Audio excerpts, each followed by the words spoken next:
We'd only been married 6 months when I went home and told her, do you want to adopt a boy? And she goes, what? We've only been married 6 months. Kindergarten sweethearts, Dennis and Romanza, reconnected in their 50s with a whirlwind courtship and were married 3 months later. Their lives were changed irrevocably, but this was just the beginning. I was born in Honduras in 1997. I don't know a lot. I was really little. When he was 2 years old, Hurricane Mitch hit the tiny country with a vengeance. Jordan's family was swept to sea, and little Jordan was found amongst the rubble. Jordan was adopted by a pediatrician and his wife. They brought him to the United States on a medical visa. Over the years, the situation didn't work out, and Jordan found himself in foster care. After that, I just had some problems at home and stuff, so that first home didn't work out. So I went into foster care my first time when I was about 9. Life was, it was pretty frustrating. It wasn't all that great at that time. During foster care, I've had a lot of people introduce me to different things, teach me different skills. One of the things that I got started into was basketball. I was kind of on and off during basketball because I moved a lot, different foster homes, different placements.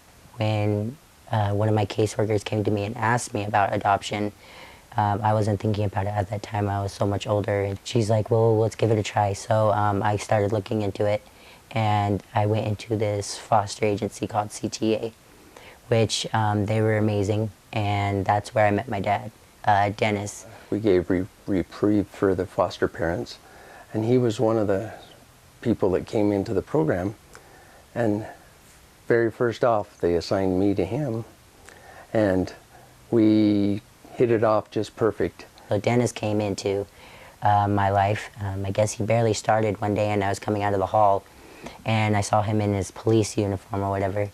I guess he's getting off from his other job, and I just started talking to him, and we just started having conversation about fishing and stuff. So the cool thing was the day I came back was I found out that he was going to be assigned to me. So I got to work with him pretty much the rest of the time while I was there. We went fishing. He loved to go fishing. He loved to play games, and I played games with him on the Nintendo, and we just got to know each other and better.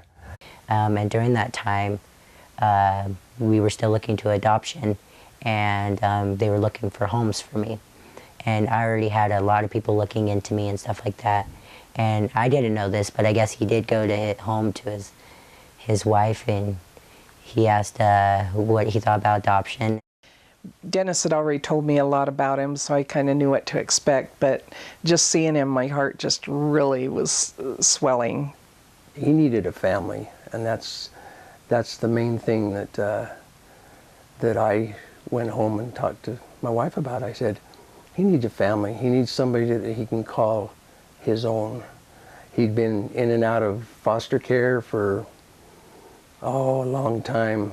But when I met Jordan for the first time, there was no question. I knew I wanted to do it. I was very excited because I got the big news. He took me to dinner and we talked about it. I was very excited at that point. Even before he moved in, we just went for it, and we went to every practice, and we were there with him. And then they had a tournament like a few weeks, about 2 or 3 weeks before he moved in, and we just, can't he just spend the night? We don't have to, go and get him early in the morning, and it'd just be like, we're so excited. So when he finally did move in, it was great. It was around Christmas time. We were decorating the tree and, did all kinds of fun things. And then, so for the next year, 2013, it was just getting to know him and him getting to know us, and there were ups and downs, and I had somebody say, well, it's going to be a challenge, and I didn't know if they meant because he's in a wheelchair or what, but I'm like, well, it's not because of that, it's because of his being a teenage boy. That was mainly the challenge right there. It gave him the family that he could call a family, and that's why I wanted to adopt him. I wanted to give him a permanent family that he could call his own. At first, I never even thought I was going to be adopted, so I had different plans before then. And kind of the one thing, like I said, was basketball. It kept me going. Jordan had a new family to call his own. He also had another family in wheelchair basketball. I consider our team very family related. We're all like a family. We're very close to each other. We can laugh, tease each other, and it doesn't hurt any of us. And I think that's very cool because I have to say not a lot of teams are like that. And I have to say we're one of those teams that we're just one really big happy family. It's important to have camaraderie on the field. They talk to each other, they joke and they laugh and they have fun with each other. It's a fun thing, but they're serious too. There's a part of that basketball that's serious. They want to win. We do have to travel out of state.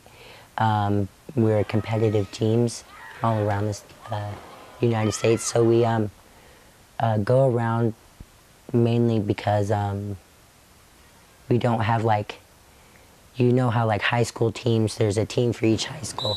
Wheelchair basketball, we don't have that, and there really isn't that. There's like one team for the whole state of Utah or the whole state of California or whatever, and we all have to come and be on that one team, so we all have to travel to these different states just to play.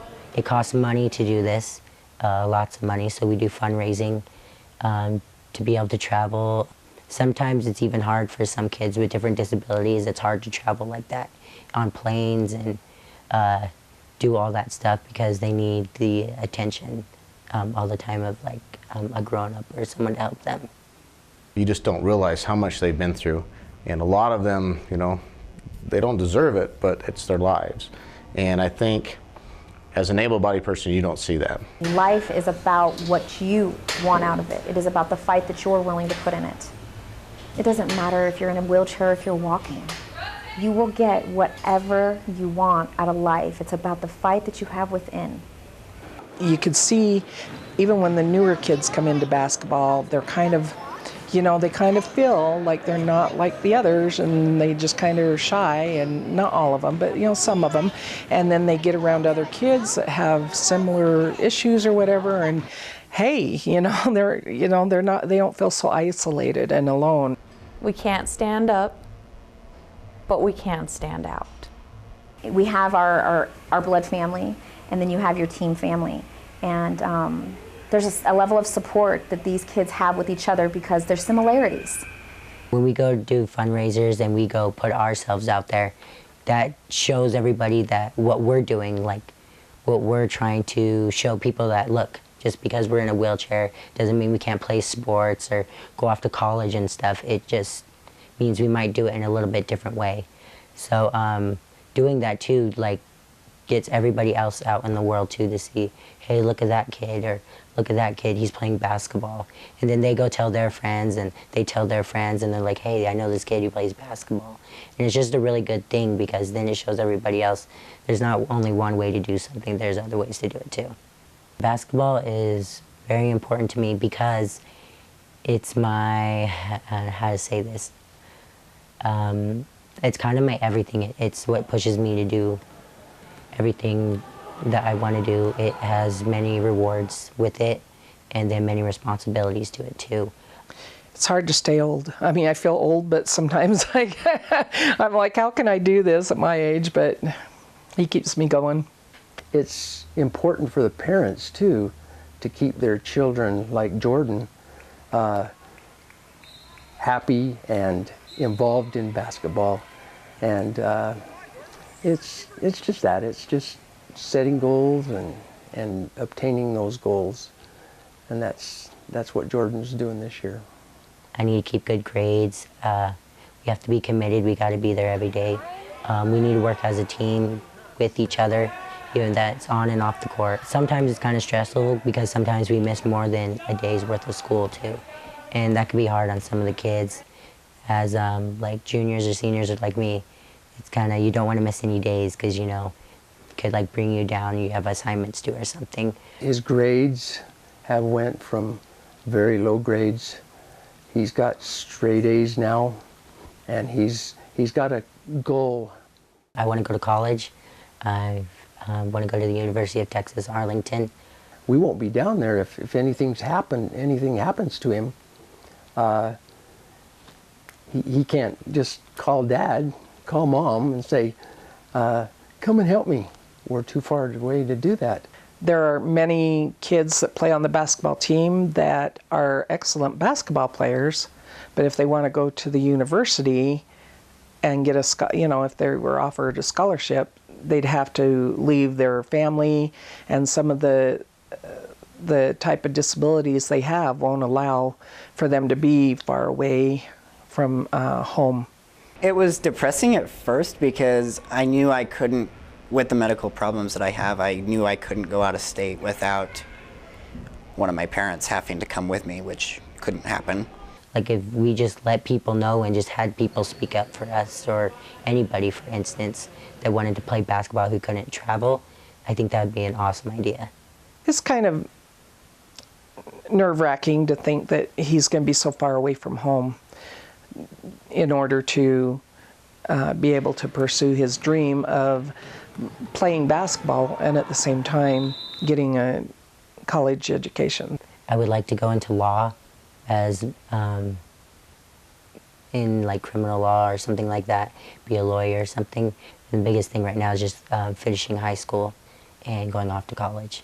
When I went to Texas, and I've already been in contact with the coach there, we have a really good relationship. And so when I went there, I just felt like, yeah, this is the place I'm gonna thrive. I'm gonna do something positive in their program, and I think it would be a best suit for me. Maybe if we did that and showed people that like the University of Utah could be more open and more of like, hey, the university, I want to go there for school.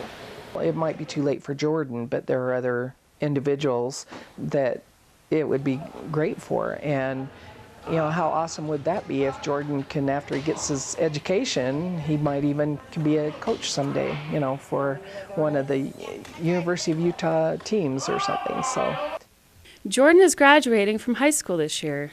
While life has given him this disability, it has also given him a second family. He will have to leave both behind if he chooses to pursue wheelchair basketball.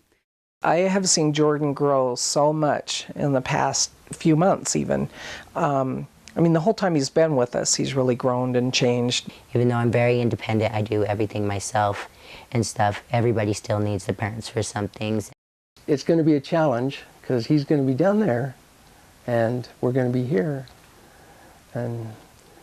But I know Jordan can do it, but it's just the thought of him being away when we've only known him a couple years. We just got him, we've formed that bond, and where other people have years and years to do that, and now I have to turn loose of him and let him go. I would have to say that basketball has been my huge support system, really, and then family now, and just coaches and just all the people around me that have helped support me.